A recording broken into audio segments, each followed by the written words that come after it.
Bueno, pues vamos a iniciar. El día de hoy estaremos viendo y revisando algo relativo a lo que, bueno, de entrada primero quiero comentarles, el día de ayer tuve una situación inesperada. Ya estábamos listos para, ya estaba yo listo para ingresar con ustedes, pero pues de repente se fue la luz, no sabíamos qué pasó. Y pues resulta que chocó un auto, no, lo bueno que no fui yo, pero pues tumbó un transformador y pues el resto ya se lo saben. Entonces quiero extenderles una disculpa, no fue una situación de un servidor, sino fue una situación fortuita de pues un conductor, yo creo que borracho seguramente.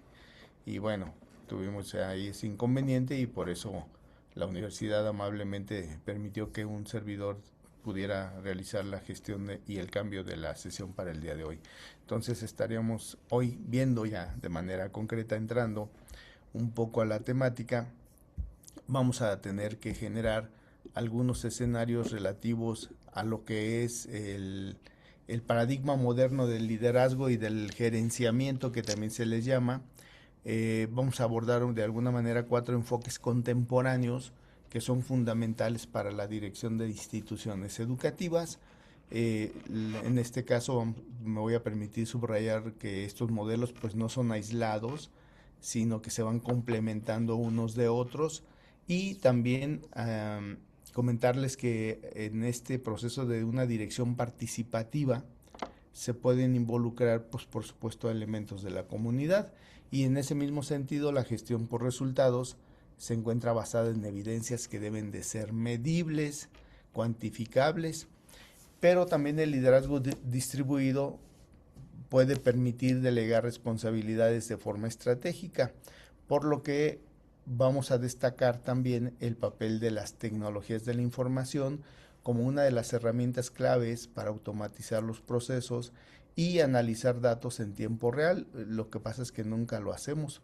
Por lo tanto, pues la intención es que estos fundamentos teóricos que un poco revisaremos, pues generen evidencias prácticas, empíricas, que demuestren cómo se pueden mejorar los rendimientos académicos, perdón, y de alguna manera el clima escolar en las instituciones.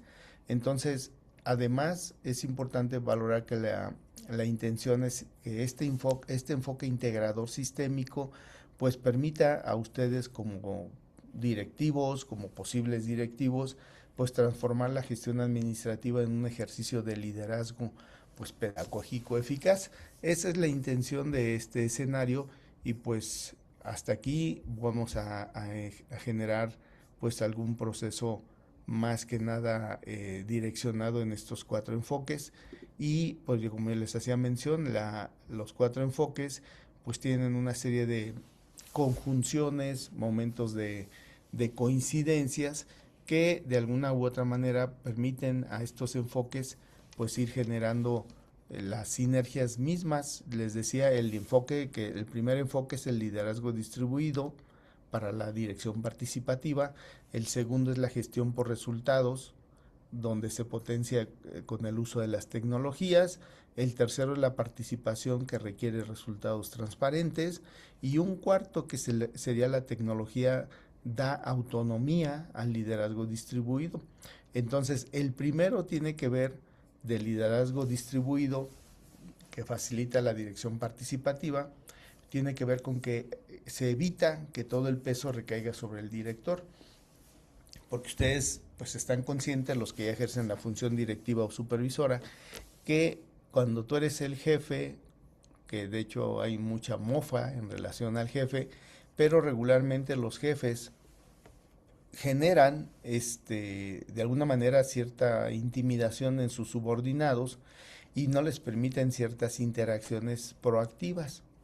Entonces, la intención es que con esta dirección participativa pues se dé la posibilidad de generar responsabilidades no solamente de la parte directiva, sino de aquellos sujetos que de alguna u otra manera están involucrados dentro de este proceso democrático y de esta manera se fortalece directamente esta participación porque involucras a la comunidad y mejoras el sentido de pertenencia de todos y cada uno de los que contribuimos, vivimos, aportamos, comunicamos dentro del escenario de educación.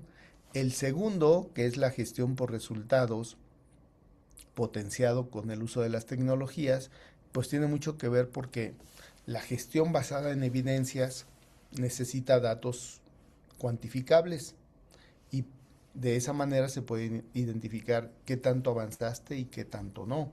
Y valorar también, ¿por qué no?, las brechas de aprendizaje. Por eso aquí es importante que se valoren mucho las plataformas tecnológicas que resultan importantes.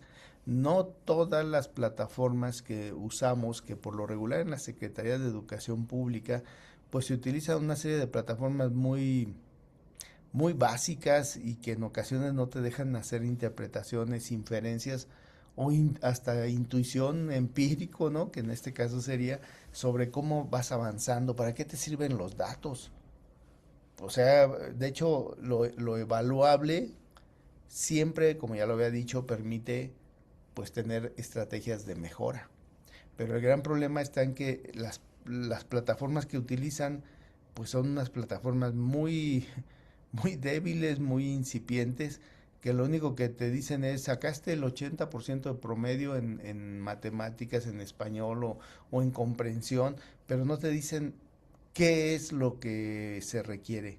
Y entonces necesitamos a través de las herramientas tecnológicas hacer una recolección de datos y que nos den una serie de evidencias confiables, porque a través de estos podemos hacer algo que se le llaman dashboard. Los dashboards son tableros de control que necesitamos todos los que nos dedicamos a la dirección tomar medidas informadas para aplicar un ciclo de mejora continua.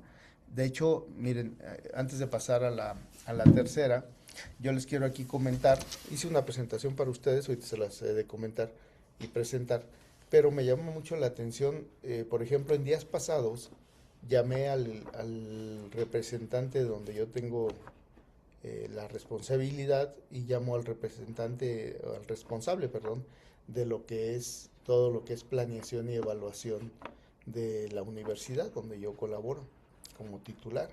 Y resulta de que preguntándole por qué habían hecho un comparativo, más se los puedo presentar, lo tengo en el drive, ahorita lo busco, les decía que por qué hicieron un comparativo de costos, de promedios, de avances, de aprovechamiento de todo el año 25 con un periodo de un trimestre. Entonces los números, pues por supuesto se ven así. Repito, comparas todo el resumen del 2025 contra un trimestre. Entonces los datos pues son fatales. Y de hecho nosotros los sometemos esos datos a una organización que se llama Junta Directiva.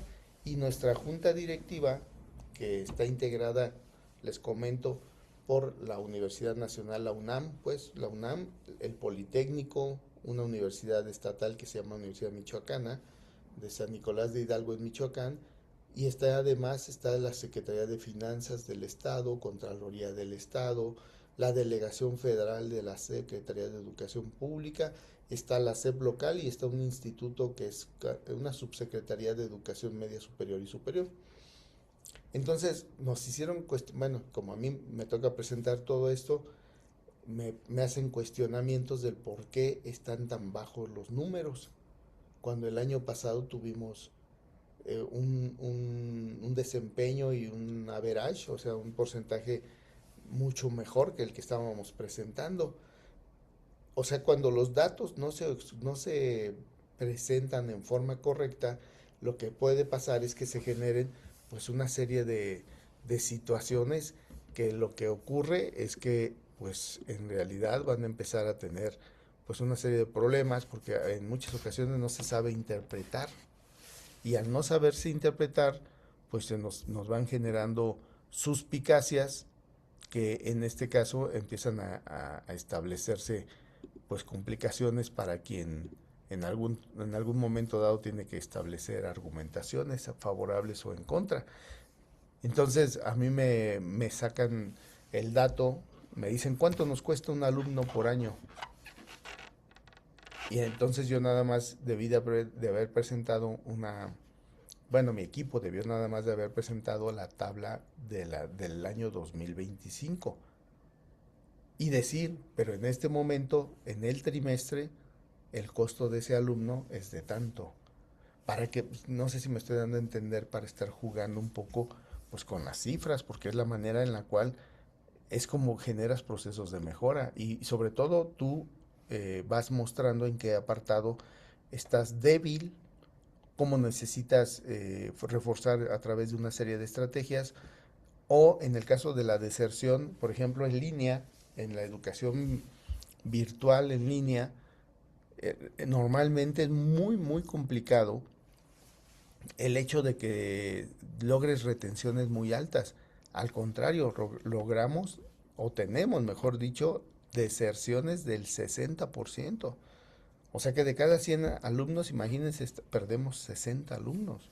Entonces, esa es una situación muy complicada que si no manejas bien los datos con un buen programa, pues te da de reversa y te puede traer muchos problemas. ¿De acuerdo? ¿Hasta aquí preguntas? ¿Alguien que quiera compartir alguna situación? ¿Se vale? ¿No? ¿Nadie? ¿Seguro?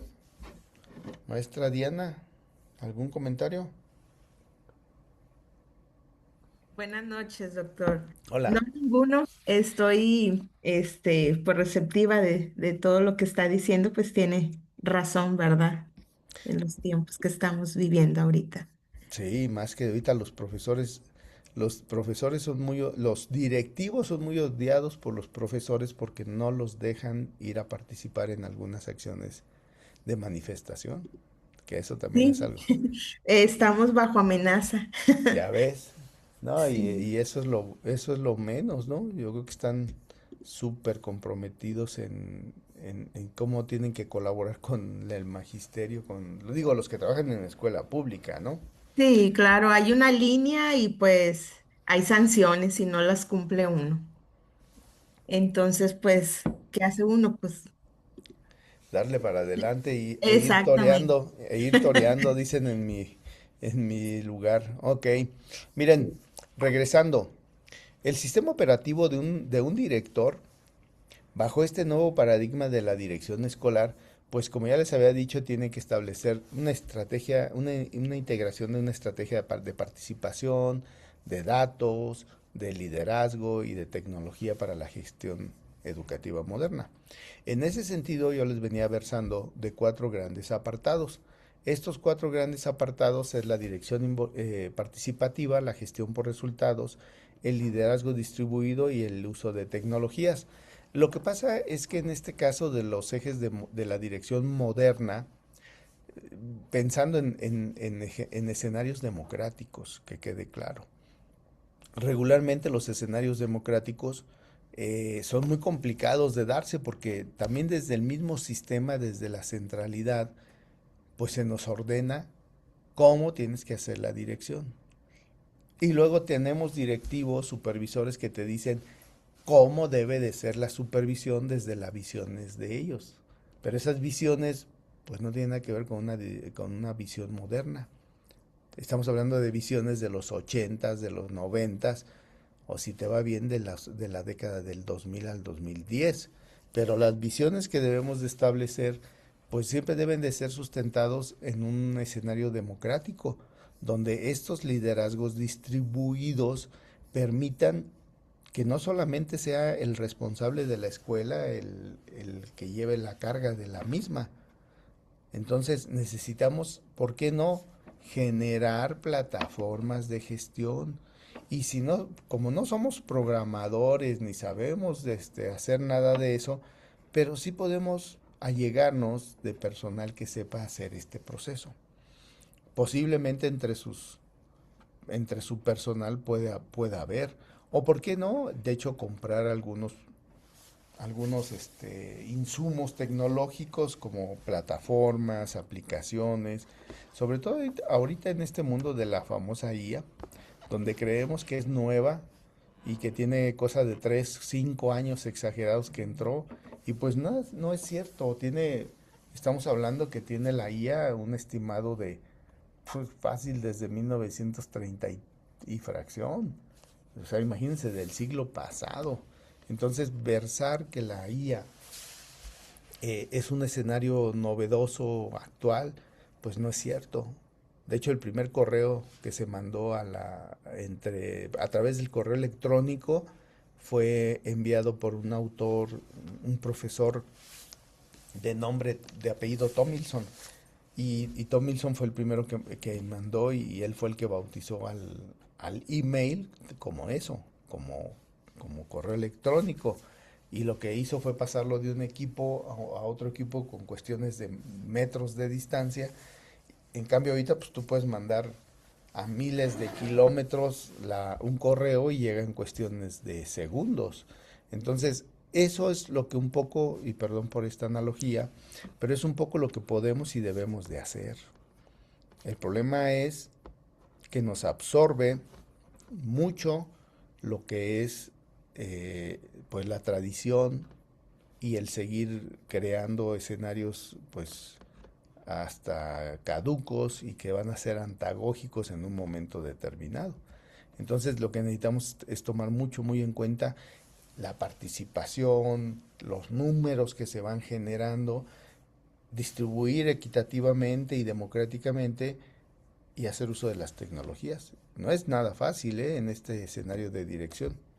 Entonces, vean ustedes, la dirección participativa es cuando el director como facilitador del ecosistema, considerada la escuela o la institución educativa, pues genera esta convivencia democrática entre estudiantes, docentes y, ¿por qué no?, las familias.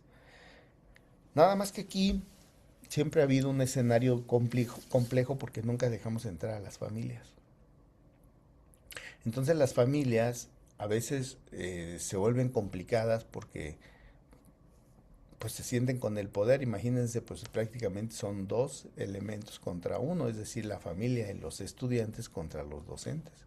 Y de hecho casos muchos se han vivido. De hecho en las noticias ustedes han visto que han abusado de muchos docentes, pero también muchos docentes hemos abusado de nuestros estudiantes y de nuestros padres de familia. Entonces, si buscamos una base teórica, John Dewey decía que la democracia escolar estaba siempre presente o debería de estar siempre presente, porque si hablamos que la escuela es un espacio de aprendizaje democrático, pues tendríamos que pensar en esta convivencia de este ecosistema. Y también el mismo Dewey hacía, o Dewey, como quieran llamarle, hacía alusión mucho a las organizaciones abiertas. Estas organizaciones abiertas que te permiten tener sistemas sociales, como el que les presento aquí en este escenario, que les permitan integrar de mejor manera el ecosistema para mejorar sus perspectivas de desarrollo de las mismas escuelas. Eso implica un liderazgo transformacional y ese liderazgo transformacional pues viene a modificar el ecosistema y pone en la justa medida a cada uno de los integrantes. Entonces, ¿qué podemos recoger como evidencias empíricas? Bueno, pues existen un montón de datos de la UNESCO y de la OCDE que hace alusión a consejos activos. Miren, los consejos académicos o juntas que se hacen a finales del mes, la verdad de académico no tienen más que el puro nombre. ¿Por qué razón? Pues porque en la gran mayoría de las cosas, en la gran mayoría de los consejos, o ¿cómo se les llama? Sí, ¿no? Consejos, consejos técnicos, regularmente deberían de ser activos, pero el único que se la pasa hablando a veces es el director y es una persona que habla de cómo dar docencia y abandonó los grupos hace 20, 10, 15 o más número de años. Entonces, si no involucramos a los estudiantes, no involucramos a los padres de familia, pues entonces tendremos un gran problema de no armonizar este elemento. Y por lo tanto no vamos a mejorar el rendimiento, pues ni en lenguaje, ni en matemáticas, ni en geografía, ni en cívica, ni en otras tantas materias o asignaturas tan importantes para nuestros alumnos. Ahora bien, ¿qué pasa cuando tenemos estos escenarios prácticos? Bueno, de entrada, el directivo, al llevar a cabo decisiones consensuadas, pues puede tener, por supuesto, una aceptación o en el caso una negación de la misma.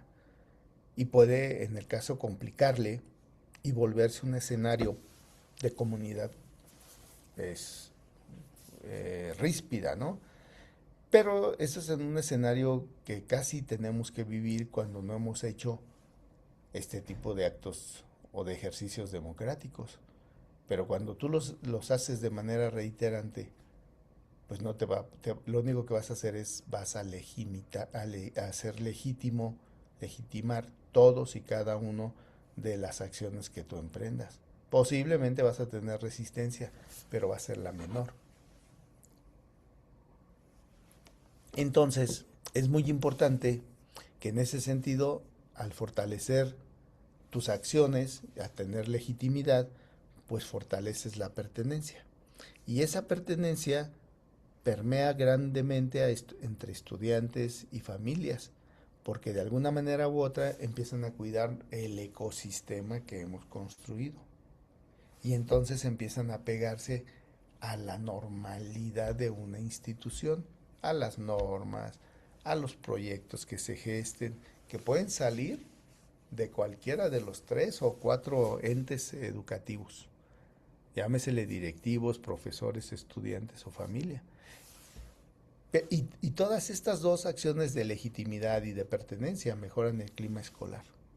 Y mejoran el clima escolar porque lo que haces es reduces los conflictos.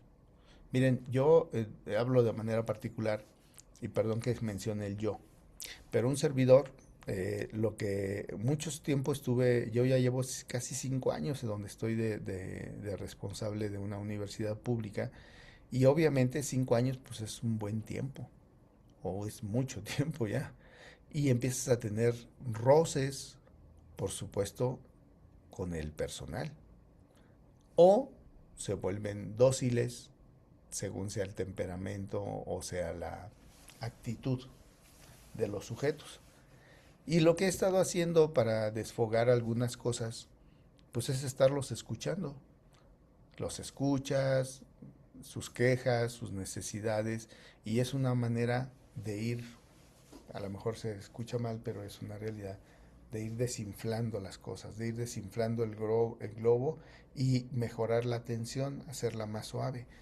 Y entonces también muchos de los integrantes lo que hacen es que aportan pues diversidad de ideas, ¿por qué no? Alguna novedad, alguna propuesta que es buena para mejorar X, Y o Z, y eso te permite avanzar en este escenario. Entonces lo que haces es tener un impacto muy, muy activo de la participación de los sujetos. Hasta aquí preguntas antes de avanzar al siguiente. A ver, me gustaría escucharlos. ¿Qué opinión les merece? Equivóquese, no le pasa nada. Estamos en confianza. Doctor, yo recuerdo que hace Sí, unos años en los sí. consejos técnicos se propuso que los padres de familia se integraran en los consejos técnicos, pero yo siento que fue un fracaso porque el padre de familia nada más estaba como oyente y como que el primer consejo técnico sí asistió, pero siento que ya después no había interés y ya nadie quería participar. ¿Por Ujú, qué? Porque no se le involucró, no participó. De hecho, nosotros también, al menos los que somos de educación especial, de, no sé, educación especial inglés, educación física, ujú. como no se te incluye mucho más que a los docentes de grupo, también como tiende a ser muy aburrido. Entonces, está diseñado no para todo el colectivo, el consejo técnico. Entonces desde ahí está mal elaborado, mal Diseñado, ¿verdad que organizado, no sí? sé, Sí, diseñado, sí. porque, oye, porque te deja fuera, ¿no? Te deja fuera Sí. y te deja sin palabra y sin participación. Entonces, ¿dónde está lo que dice Freire? ¿Dónde está la democracia de la educación? ¿Se dan cuenta? Ahí ya tenemos un gran problema, porque estás excluyendo a las partes importantes de los procesos educativos. Entonces necesitamos hacer una verdadera integración. El gran problema, repito otra vez, es que no tenemos un verdadero proceso democrático en las escuelas, porque desde la centralidad nunca hay un proceso democrático adecuado. Todo te lo mandan desde, perdón el concepto, todo masticado, todo manoseado, y te llega a ti y luego a veces pues ni siquiera te dicen cómo tienes que hacerlo, confían en que tú vas a saber hacer bien las cosas, pero realmente pues es la idea de otras personas. Es como, a veces digo sin que se ofendan las mujeres, que quede claro, porque casi todas son mujeres ahorita. Es como cuando te encargan un vestido, tráeme un vestido de color melón, ¿no? Melón clarito, melón verde, melón naranja, melón de desabrido, melón... ¿De qué tipo de melón? ¿Se dan cuenta? O sea, estamos viviendo ese escenario porque la dichosa nueva escuela mexicana, a los que trabajan en el sistema, por supuesto, la nueva escuela mexicana, pues pretende que ustedes sean sabiondos y que sepan cómo hacer comunidades de aprendizaje. Y es un concepto que ni siquiera es tan nuevo y te lo quiere explicar un profesor que dejó la escuela o que dejó la docencia, repito otra vez, hace 10, 15 o 20 o 30, 40, 50, no sé qué número de años, y pues jamás te lo va a poder explicar porque pues no tiene experiencia en eso. Entonces, si no tienen experiencia en saber cómo hacer una reunión de consejo técnico los fines de mes, perdón, pues tenemos un gran problema. Entonces, esto se vuelve muy complejo porque si los directivos no saben hacer escenarios de consejos, porque repiten lo que dice el cuadernillo, pues imagínense dónde queda la capacidad de discernimiento de los sujetos. No la hay, no existe. Y ese se vuelve una complicación. Voy a regresar. ¿Alguien más que quiera participar? Voy a regresar a la presentación, ¿no? Bueno, voy a avanzar, ¿eh? Ya vimos el primero, que es el impacto, como ya les decía, de lo que es el impacto práctico de la participación. Vamos a ver cuatro, terminando los cuatro, terminamos prácticamente, ¿eh? Miren, la gestión por resultados. Si ustedes recuerdan el ciclo de la gestión, pues no es otra cosa más que planificar, hacer, verificar y actuar. Digo, es bien simplón, pero esa base teórica debe de conducirlos a una eficacia escolar, pero por desgracia no está. Entonces el escenario de verificar y de hacer está perdido. Y entonces hay división entre el actuar y el planificar con el verificar y el hacer. Entonces hay un ciclo de calidad que le llaman el ciclo Deming, seguramente lo han escuchado. Y dice que tienes que estar haciendo ajustes permanentes y sustentados en datos duros. ¿Cuáles son los datos duros? Pues deserción, reprobación, eficiencia terminal, por mencionarles algunos. Pero no hay ese récord, no, o lo rendimos cada fin de año. Imagínense, pues cada fin de año, pues es prácticamente cierras el periodo. Ahorita que ya vamos a estar haciendo cierres, ¿no? Cierras el periodo y ya no lo vuelves a rescatar. Otro más es la rendición de cuentas transparente. No rendimos transparencia, porque si no manejamos datos duros, no manejas indicadores, o manejas indicadores que solamente te dan de la centralidad, de la SEP federal. Y entonces, muchas ocasiones, lo que se ocupa con esta gestión por resultados es transformar la intuición en decisiones informadas. O sea, no puedes tomar decisiones si no tienes información que sea válida. Entonces, ¿cómo disminuyes los grupos? ¿Cómo sabes que tienes necesidad de profesores? Miren, yo recuerdo cuando un tiempo estuve yo en un departamento de la Secretaría de Educación en donde trabajo en el estado y atendíamos más o menos 21,000 personas, entre personas de servicio, de, ¿cómo les llaman?, de asistencia educativa, que eran prefectos, profesores de grupo, de taller, directivos, supervisores, etc.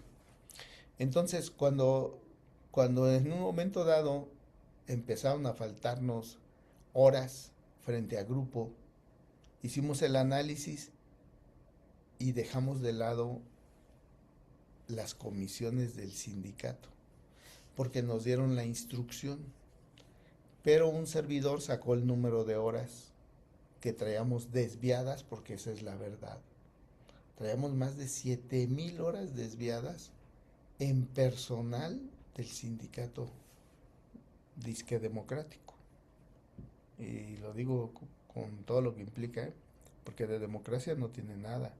Entonces, cuando sacamos 7,000 horas, y yo nos decían el subsecretario, pero ahora van a ir conmigo a México y van a dar todos los datos duros, porque nosotros les preparábamos una presentación. El asunto está que cuando fuimos a México, estando en Ciudad de México, nos sienta el subsecretario federal y nos dice, entonces, ¿cuántas horas ocupan? No, pues 7,000. Y entonces nos dice, ¿y dónde están las 12,000 horas? Fíjense que les dimos hace tantos años. Nosotros no sabíamos que nos habían dado, porque éramos otra administración. Y pues obviamente nos volteamos a ver así como, 12,000, ¿y dónde estaban? Pues fueron, de esas 12 repartieron 7,000 para el sindicato, disque democrático. Y empezamos a tener problemas, porque obviamente sacas a un profesor de una escuela, o sacas a 3 o a 2 de una escuela, y en automático los alumnos se quedan desatendidos. Es normal. Pero tienes que hacerlo en base a cuestiones de resultado.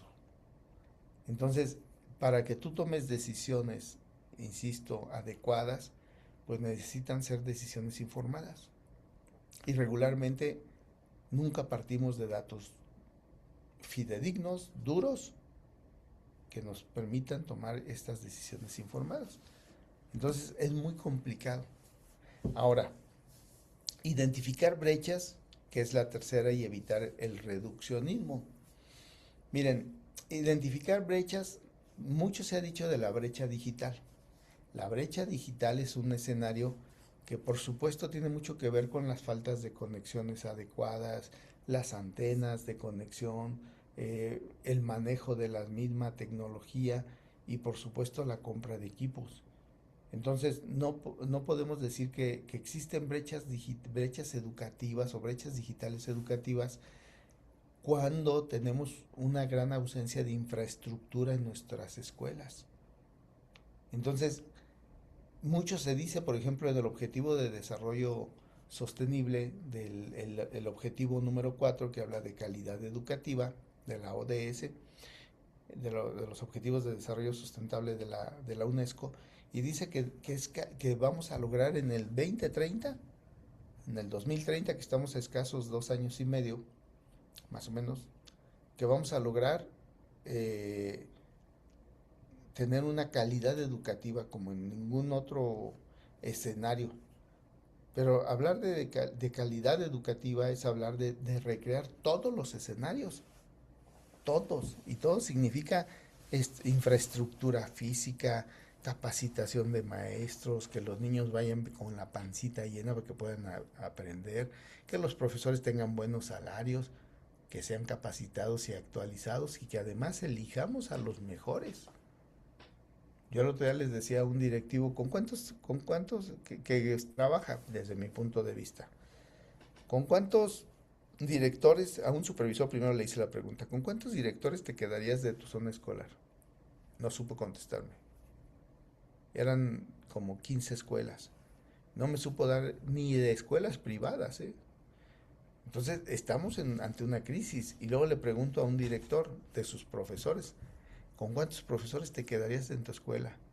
Y me dijo, mira, si quito al que le pega a los alumnos, al que les gritonea, el que llega tarde, el que se la pasa comiendo en el grupo, puta, me puso todo, y perdón por la expresión, pero me dio todas las características de profesores que yo lidié con ellos 39 años. 39 años, imagínense. Y la escuela no ha cambiado. Sigue habiendo esa brecha, no solamente en lo digital. Entonces, muchos de los problemas de nuestros argumentos, de nuestras evidencias que debemos de generar en las instituciones escolar, tiene que ver con por qué no asisten los alumnos, por qué llegan tarde los profesores, qué pasa con la deserción, qué pasa con los recursos. Evaluamos todos los elementos, me evalúan a mí, doy cuentas de todo lo que ocurre, se dan idea de todo esto. Ahora, sí existen casos que son muy buenos, pero ¿qué creen? Que están en otros países. Por ejemplo, casos de éxito en reducción de brechas, por ejemplo, Chile, Brasil, un instituto, Argentina con un programa que le llaman escuelas que mejoran. Entonces, necesitamos evitar la visión reduccionista. Porque también cierto es que los datos, recuerden que los datos no solamente son datos duros, son datos también suaves. Pueden ser categorías, pueden ser numéricos, medidas de tendencia central, media moda mediana, por decirles. Entonces, lo que necesitamos, sobre todo, es transitarlos de datos duros a datos suaves, de cuantitativos a cualitativos. Y eso nos implica pues tener manejo de los ecosistemas o de las escuelas que nosotros manejamos. Ahora, hay otro tema que es muy importante del liderazgo distribuido. Ya medio lo habíamos tocado hace rato. Este esquema que está tachado regularmente es un organigrama que es basado, sustentado en jerarquías. Y vean el otro esquema que está más diversificado y tiene su base teórica en un escenario de una teoría de Spillane en el 2006, donde dice que el liderazgo reside en redes de interacción, no solo en una persona, o sea, el director. ¿Se dan cuenta? Tienen que interactuar coordinadores, profesores, directivos, no sé, hasta también estudiantes. Entonces, necesitamos hacer una verdadera interacción de la teoría sociocultural de Vygotsky.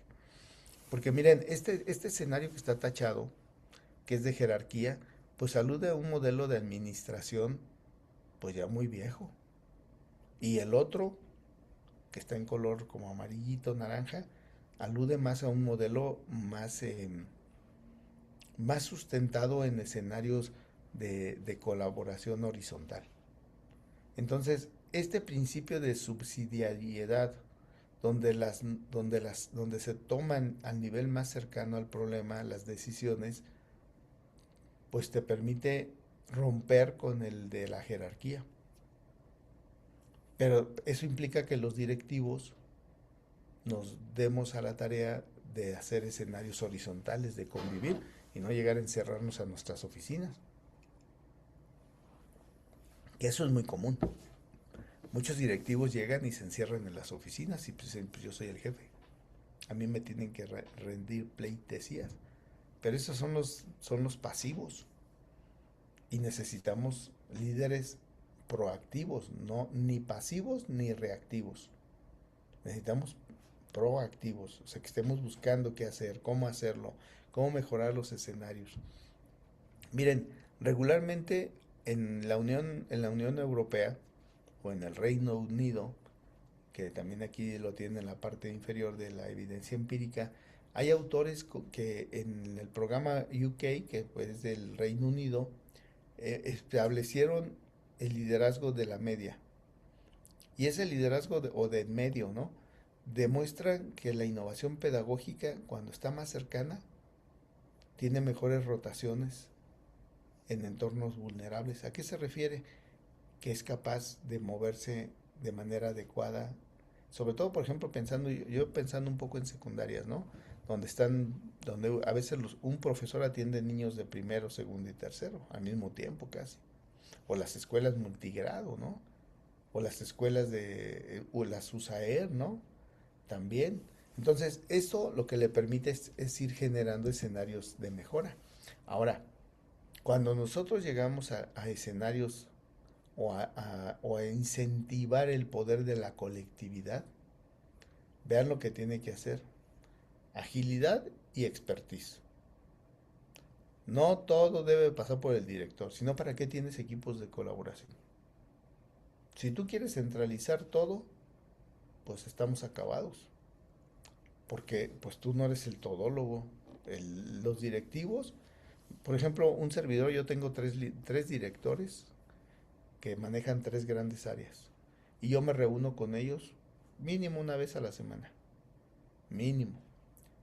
Pero no les doy órdenes. Un servidor se reúne con ellos y platicamos. A ver, dime cuáles son ¿qué logramos esta semana pasada? No, pues se mejoró X, Y, Z. Ok. ¿Y qué no hicimos bien? Pero vean, ¿qué no hicimos bien? Jamás hay que decirles que no hiciste bien, porque tú eres parte del equipo. También la actitud tiene mucho que ver con mejorar la aptitud. Entonces, cuando tú te involucras como parte de lo que no hicimos bien y lo que nos hace falta por hacer, empiezan a generarse equipos que resuelven problemas diarios. Y no necesitas estar tú. Por ejemplo, el día de hoy un servidor anda en Pachuca porque estoy participando en un congreso y mi universidad sigue trabajando. Mi universidad el lunes empezó materia y tengo una población de 2.175 alumnos, casi 2.200. Y ahorita estamos preparando el nuevo cuatrimestre que empieza en septiembre, pero vamos a recibir a todos nuestros alumnos en el mes de julio-agosto. Entonces ya estamos preparando, pero yo no tengo que estar en la escuela de lleno. Entonces, ¿qué es lo que estás haciendo? Vas preparando liderazgos y les dejas que ganen experiencia. Mis directivos, los tres que tengo uno que precisamente hoy anda conmigo y es un directivo que tiene 35 años y escaló rápido porque pues tienen ganas de hacer cosas. Y entonces ellos, pues lo que van preparando, lo que vas haciendo es vas preparando al siguiente líder, porque pues uno se va a retirar en un momento dado. Y entonces estableces compromisos profesionales, pero les dejas proyectos y esos proyectos deben de tener consecución. Por supuesto, mientras sigan las mismas personas al frente, ¿no? O con las mismas visiones, que eso también es algo importante. Entonces necesitamos generar y establecer cimientos que sean claros, que establezcan los roles, qué es lo que tienes que hacer y hasta dónde llegas. Mecanismos de coordinación, cómo establecer y mejorar las reuniones, qué tipo de plataformas se ocupan, porque todo va tendiente a la línea, ¿eh? Todo va tendiente. Entonces muchas personas, pues, ustedes están tomando este curso en línea. Entonces, y sobre todo la rendición de cuentas. Miren, regularmente en las instituciones nadie rinde cuentas porque nadie te las pide casi. O los que estamos subordinados pensamos que el director debe de entregárselas obligatoriamente a su superior. Y se supone que así es. Pero luego a veces ni siquiera manejamos recursos económicos, pero sí manejas el recurso humano, que es muy importante. ¿Qué pasa con el uso de las tecnologías? Miren, el uso de las tecnologías se ha vuelto el motor principal del sistema. Pero ¿qué creen? Que en educación siempre llegamos tarde. Digo, a lo mejor vas a decir, hoy viene bien negativo. No, no se trata de lo negativo. Se trata de ser franco y sobre todo reconocernos que tenemos errores y que no estamos haciendo las cosas como deberían de hacerse para tener mejores escenarios. Entonces, miren, deberíamos de tener datos en tiempo real. ¿Cuántos alumnos asistieron hoy? ¿Cuántos alumnos faltaron día tras día? Y que te rindan el informe todos los días, porque ahí se informa, por supuesto, de cuántos alumnos te están asistiendo, cuántos tienen de baja. Y puedes emprender acciones de, ¿sabes qué? Vamos a rescatar alumnos. Esas pueden ser acciones inmediatas.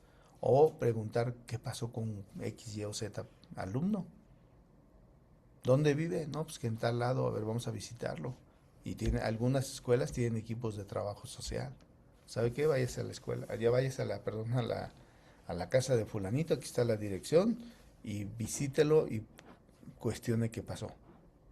Y ahí se pueden encontrar grandes cosas porque al levantar una ficha de trabajo social, pues encuentras cómo vive, qué es lo que ocurre en su casa, por qué ella decide no ir y luego cómo establecer estrategias de rescate. Entonces tienen sus bases teóricas en toda la información clave que puedan rescatar, desde la automatización, la comunicación de ida y vuelta, las plataformas que regularmente la SEP ha puesto a disposición como el SIGE, el ERP, el FIDIAS en algunos otros sistemas educativos y por ejemplo también nos generan una serie de predicciones y mejoras pues de nuestros estudiantes. Hay estudiantes donde se requiere mejorar la comprensión lectora o la comprensión de textos o las matemáticas o la lógica, no sé, eso ya depende. Y tienes que abordar desde la teoría de la complejidad la forma en la cual vas a manejar las múltiples variables en tiempo real. Porque se te van a presentar muchas. ¿Y cómo las vas a manejar? A veces por eso es importante un programa o un software adecuado. Entonces, por ejemplo, hay un caso en Estonia que le llaman, en este caso, en Estonia, perdón, y en el plan Ceibal en Uruguay, que también en México se creó un programa que se llama Mi Escuela, que de alguna manera retienen a los escolares, a los alumnos, y se ha visto una reducción de carga administrativa. O sea, no tienes que estarles pidiendo cada rato actas de nacimiento, boletas o que te firme el papá, la mamá. Si tú, o por ejemplo, ¿cuántas personas no pierden el tiempo de profesores en los pases de lista? Es horrible los pases de lista. Lo puedes pasar en menos de 30 segundos, les aseguro. Pregúntale al niño, a ver, voltea, ¿quién faltó hoy? Inmediatamente vas a ver. O si tú conoces los grupos, sabes que si un asiento está vacío, pues faltó la persona dueña de ese espacio. Inmediatamente lo identificas. No tienes que pasarte la lista de Alfred, no sé, Álvarez, Barragán, cosas por el estilo. Entonces hay que reducir las cargas administrativas que son, sí son muy importantes, son válidas, pero también es válido el tiempo que pasas. Miren, la digitalización. A veces la capacidad de nosotros como profesores se vuelve un gran desafío y a veces no sabemos enfrentarlos. Entonces, se está viviendo una revolución operativa. Esa revolución operativa tiene que ver con la centralización de asistencias, de pagos, de calificaciones y también tiene mucho que ver de la comunicación bidireccional, porque se supone que debemos nosotros avisar inmediatamente a los padres de familia qué pasa con su hijo y por consecuencia a la autoridad y podemos hacerlo a través de encuestas digitales. Todo el mundo tiene un teléfono o hasta tres, ¿no? Hoy platicaba con una persona que traía 4 teléfonos y le decía, ¿para qué quieres tanto teléfono? Me dice, es que uno me comunico con mi familia, con otro me comunico en el trabajo, otro me comunico con mis cuates y el otro tengo una amiga secreta. 4 teléfonos, le digo, no manches, perdón por la expresión, pero pues es una locura, ¿no? Y el trabajo, bien, gracias. ¿Se dan cuenta? Entonces tenemos que monitorear las cosas. Por eso los dashboard, que son todas las pizarras digitales donde ponemos nuestras categorías, nuestros indicadores, pues tenemos que trabajarlos. Y la personalización de conocer a cada uno de nuestros alumnos, pues te va a evitar problemas de rezagos o de asistencias adicionales, porque eso es algo que se presenta todos los días. Y sobre todo, otra vez, perdón que sea tan reiterante, la transparencia. Necesitamos estar siempre pendiente de rendir informes. Entonces, ¿Cuáles son los desafíos de la implementación de este tipo de procesos de digitalización? Pues sí, no todos tienen ni luz, no todos tienen internet, no todos tienen computadora. Ese es un desafío de implementación. También muchos no sabemos manejar los equipos. Hay que reconocer, una cosa es ver YouTube, una cosa es ver Instagram o ver el Facebook, pero trabajar lo que es aplicaciones, plataformas, no todos la trabajamos. Entonces es urgente una capacitación o también llamada alfabetización. La otra es la protección estricta de datos personales. También no puedes tener la base de datos por tenerlas, tienes que decirle a quien te la da. Yo le garantizo que sus datos están confiables y que solamente tengo yo acceso a ellos como autoridad educativa. ¿Cómo ven? Entonces tendríamos que valorar, esta es una propuesta de una matriz diagnóstica, que vista desde la participación, los resultados, cómo abordas y distribuyes la jerarquía y las tecnologías, puedes poner categorías de foco principal del rol del director de riesgo principal. Entonces, voy a tomar nada más la primera, si tú has detectado que tenemos necesidad de que todos participen en la inclusión, en la legitimidad comunitaria, pues hay que medir y mejorar continuamente. ¿Cómo lo puedes medir? Pues primero tengo que saber, vamos, cuántos niños tenemos, por ejemplo, rápido. ¿Cuántos niños, cuántas niñas? ¿Cuántas niñas, perdón? Y cuántos tienen padres, cuántos viven con familiares. Fíjate, ya llevo 3 categorías. Y tenemos que valorarlo. Y entonces tengo que prestarle atención a mi estructura organizacional. Y tengo que empezar a delegar actividades en cada uno de ellos. A ver, tú aviéntate en receso no sé, una actividad X para niños, a lo mejor una concientización de cómo usar las toallas íntimas, ¿no? Entre las niñas, ¿por qué no? El manejo de la toalla sanitaria, el tampón, las consecuencias favorables, desfavorables, o no sé, o sea, tienes que enseñarle a cómo distribuir ese liderazgo, esas responsabilidades y sobre todo cómo lo vas a practicar o a procesar a través del uso de la tecnología. Entonces necesitamos generar participación, resultados, distribución y tecnologías. Ahora, sí es cierto que existe una falsa dicotomía, porque regularmente los 4 enfoques, y perdón que lo lean, no son un menú de opciones excluyentes, o sea, ninguno que deja fuera al otro. Son engranajes, como lo dice, que dependen unos de otros para tener una armonía. Si no tienen uno tras otro que funcionen de manera adecuada, por eso les presenté aquí la matriz, que aquí puede ser tomada, pues les va a permitir en este caso pues sobrevivir en un buen escenario. Por eso vean este ecosistema que además de verse bonito, pues te permite facilitar la participación al otorgar responsabilidades a los diferentes agentes, comunicar los resultados transparentes, qué estamos haciendo, cómo lo estamos haciendo y cuánto nos cuesta. Y entonces a partir de esos resultados, pues ponemos una plataforma. A ver, quiero aclarar, la plataforma no necesariamente es una plataforma en un portal o en un software de computadora. No necesariamente. Entonces, para que nada más quede claro. Ahora, la tecnología también te arroja un montón de datos, quién participa, con qué frecuencia. Y todo esto nos va generando, insisto, este ecosistema que nos brinda pues un buen recurso para la mejora de nuestros escenarios. Ahora, siempre el director es el arquitecto del contexto.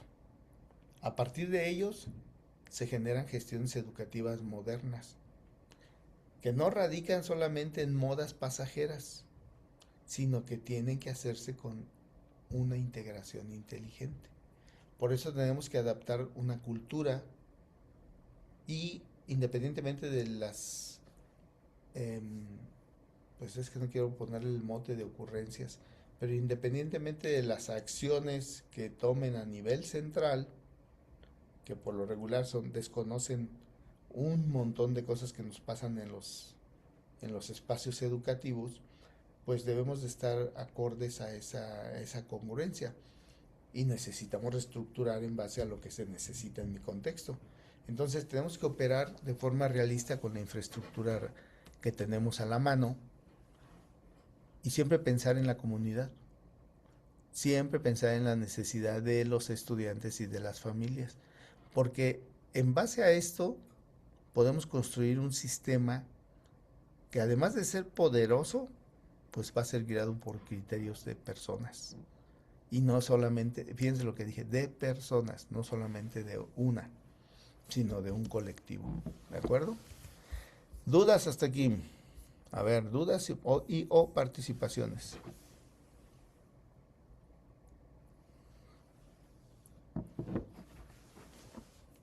No, ahora andan muy apáticos.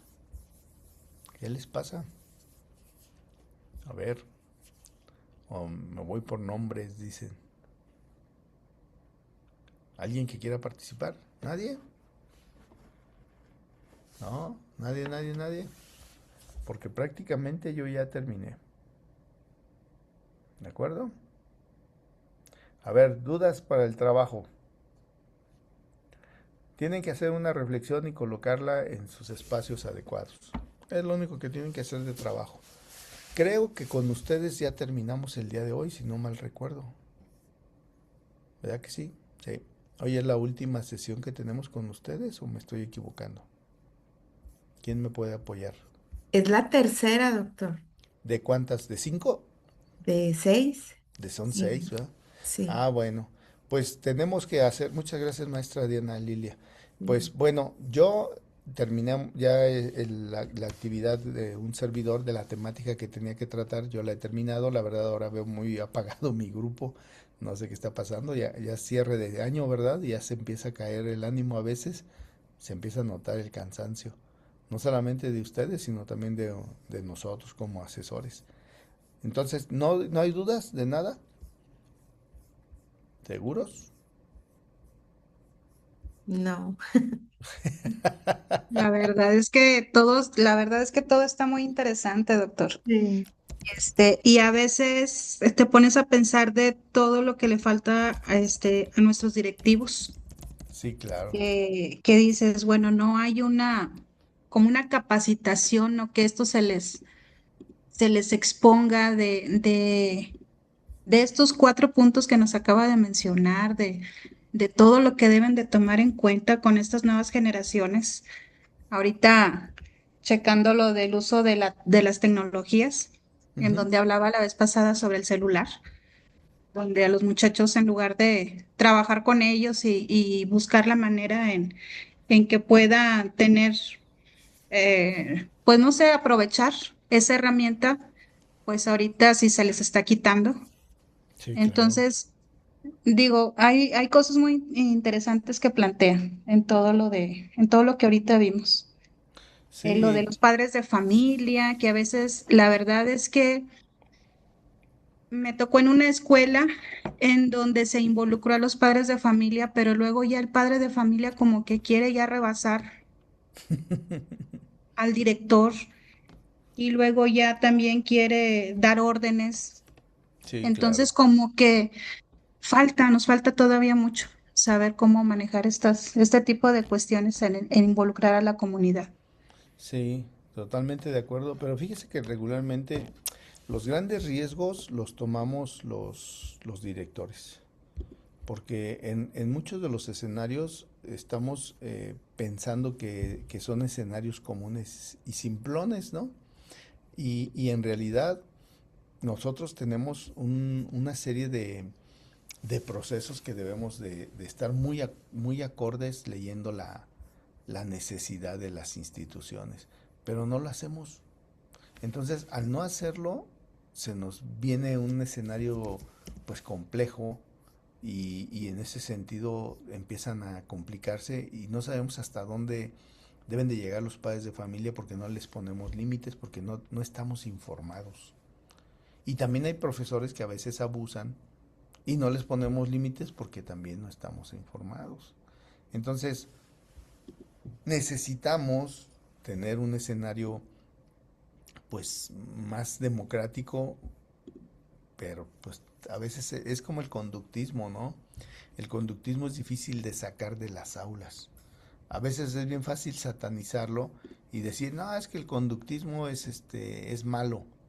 No, pues es una de las herramientas básicas de nosotros como docentes, teóricamente hablando, claro está, pero en muchos de los escenarios de nosotros, pues tienes que dar la orden pero dicen a la mexicana que ordenada no revisada se la lleva la tía, ¿no? Entonces necesitamos, hay que saber ordenar, hay que saber seguir todos los acuerdos, hay que saber cómo tratar, perdón, muchas otras cosas interesantes que y que pasan mucho en las escuelas. Entonces necesitamos saber, pues, muchos escenarios llevar la delantera a nosotros. Eso es lo que nos permite de alguna manera u otra, pues, tener ventajas en esos espacios. Miren, les voy a presentar un material. A ver, espérenme, nada más déjenme ver en qué lo puse. Aquí está. Miren, esto es lo que hace rato yo les comentaba de los datos duros. Miren, estos son datos. Miren, aquí les quiero hacer esta mención. Vean, aquí los grandes errores que se cometen con los números duros. En el 2025, vean cuántos alumnos de licenciatura terminaron y cuántos de posgrado, es decir, terminaron 138.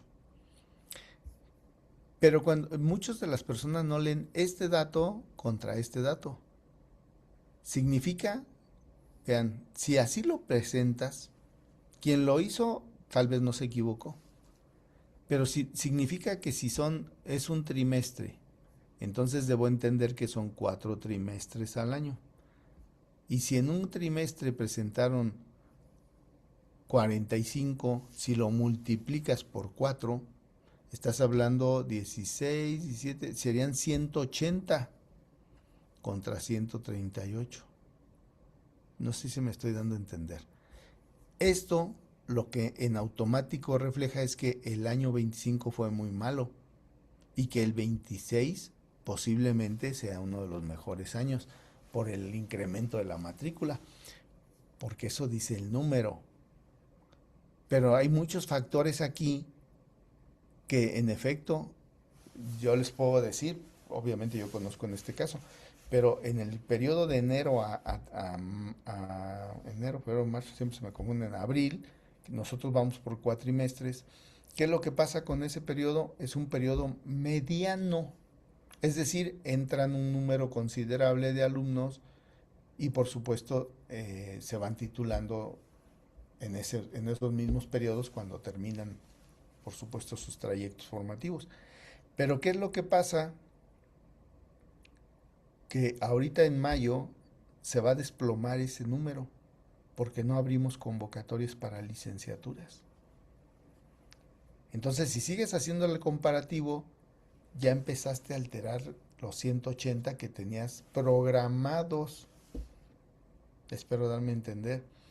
¿Por qué? Porque ahorita de mayo a agosto, perdón, no hay grupos de nuevo ingreso en licenciatura. Entonces se desploma otra vez. A lo que quiero llegar es que no puedes comparar 12 meses aquí contra 3 meses, porque entonces tu comportamiento de matrícula va a estar irregular. Bueno, vean esa nada más. Creo que esa es una. Aquí está otra, miren. Vean. La deserción escolar. Una categoría que siempre sale a lucir y siempre en relación.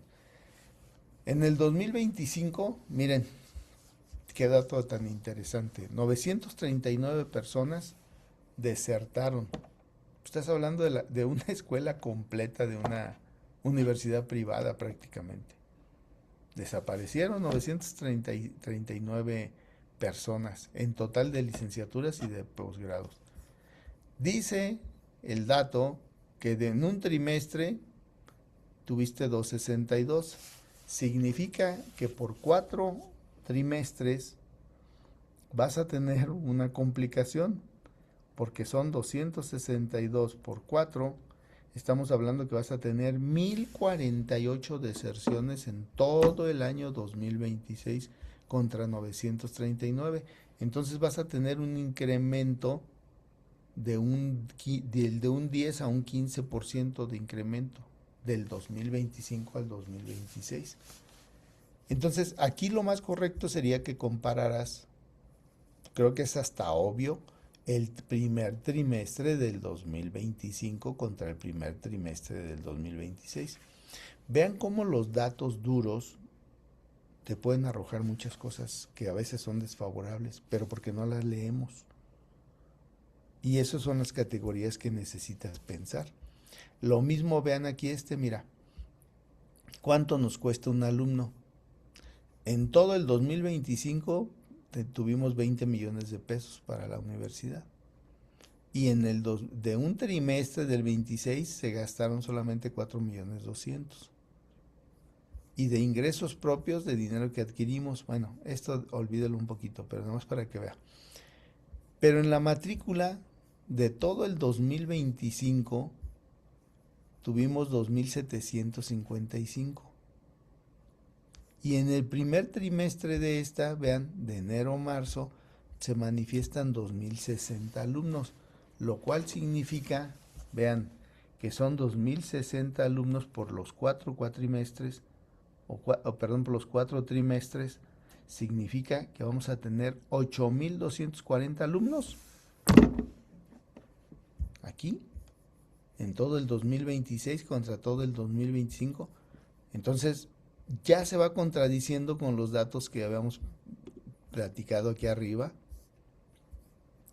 Y entonces el costo del alumno te cuesta diferente, porque es la siguiente, si no mal recuerdo. No me pusieron aquí cuánto nos cuesta un alumno. Aquí debe de estar. Pero, si se dan cuenta, los números fluctúan mucho y los números te dicen muchos datos que a veces no tomamos en cuenta. Entonces, por eso es importante considerarlos y estar muy pendiente de la estadística, de los números, pero no solamente para decir, incrementamos un 10%.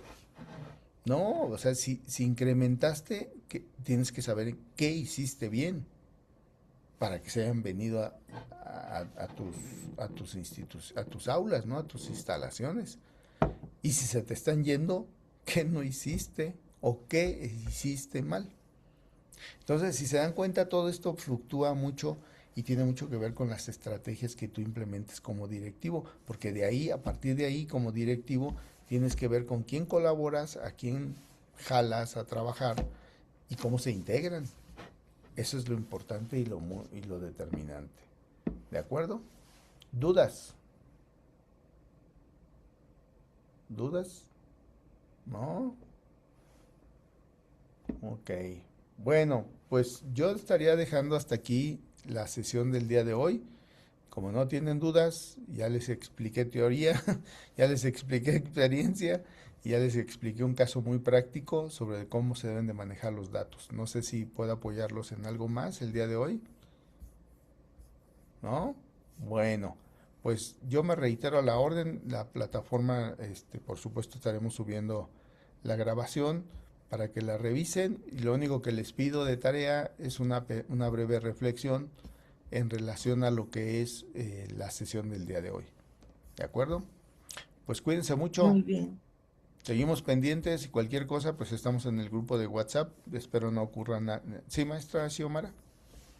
Doctor, buenas noches. Era lo que le iba a preguntar con referente a la reflexión. ¿Lo va a subir a la plataforma o...? Sí, en este momento pongo las actividades ahí para que en el caso ya las tengan, ya las empiecen a colocar. Recuerden, todas son solamente pequeñas reflexiones de 2 párrafos máximo, ¿de acuerdo? Para que no se me estresen lo más mínimo, ¿va? Ok, muchas Gracias. gracias, doctor. Sal y vale. Cuídese mucho, que estén muy bien. Hasta Gracias. Gracias, pronto. buenas noches. Buenas noches. Bonita noche, que descanse. Igualmente, hasta pronto.